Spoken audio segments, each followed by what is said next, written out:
আসসালামু আলাইকুম। আসলে প্রতিদিনই আমার অফিসের জন্য বের হতে হয়।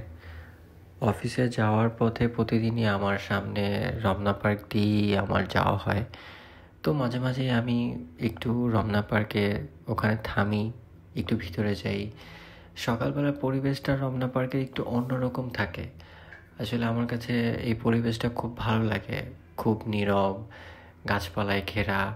আর শীতের দিনগুলো তো একটু অন্যরকমই থাকে, প্রকৃতিটা একটু অন্যরকমভাবে সুন্দর করে সেজে থাকে। আমার কাছে খুব ভালো লাগে এই জিনিসটা দেখতে। নিজেকে একটু একার সময় দেই, একটু ঘুরি, একটু হাঁটি। সকালবেলা সবাই কম বেশি দেখা যায় যে সেখানে হাঁটতে যায়।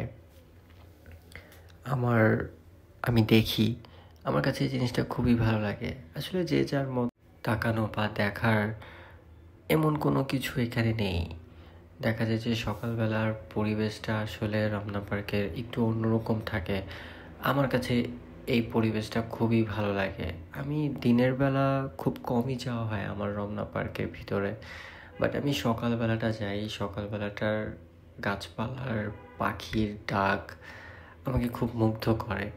যারাই সকালবেলা রমনা পার্কে গিয়েছেন বা যান, তারা এই জিনিসটা আসলে বুঝতে পারেন। ঢাকার খুব কাছেই, আসলে ঢাকার ভিতরে আমি বলবো এমন কোনো জায়গা নেই যে এত নীরব, এত শান্ত আর এত সুন্দর গাছপালায় ঘেরা কোনো জায়গা আছে যেখানে একটু মন খুলে হাঁটা যায়, মন খুলে বসা যায় বা চিন্তা করা যায়। আমি যেমন এখানে চিন্তা করি অনেক সময় অনেক কিছু। বাচ্চারা এখানে সকালবেলা ফুল বিক্রি করে, যেহেতু ফেব্রুয়ারি মাস, যেটাকে আমরা বলি বিশ্ব ভালোবাসা দিবস। গাছপালাগুলো খুব সুন্দর লাগে আমার কাছে। আমি সবাইকেই বলবো যারা অফিসে যান সকালে, যাদের কাছে সময় থাকে, তারা অবশ্যই একটু হলেও এই পরিবেশের সাথে নিজেকে একটু সময় দিয়ে দেন, তারপর অফিসে যাওয়াটা আমি বলবো বেটার। এটা আমার কাছে সারাদিনের ক্লান্তি, সারাদিনের সব কিছু কাজ করার ক্ষেত্রে আমাকে খুবই সাহায্য করে, খুবই সাহায্য করে।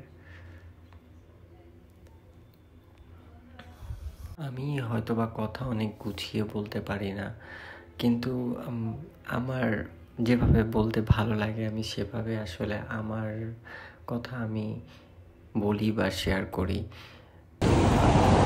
ব্লগ করি না, আর খুব একটা বেশি ভিডিও পোস্ট করি না। মাঝে মাঝে কিছু কিছু সময়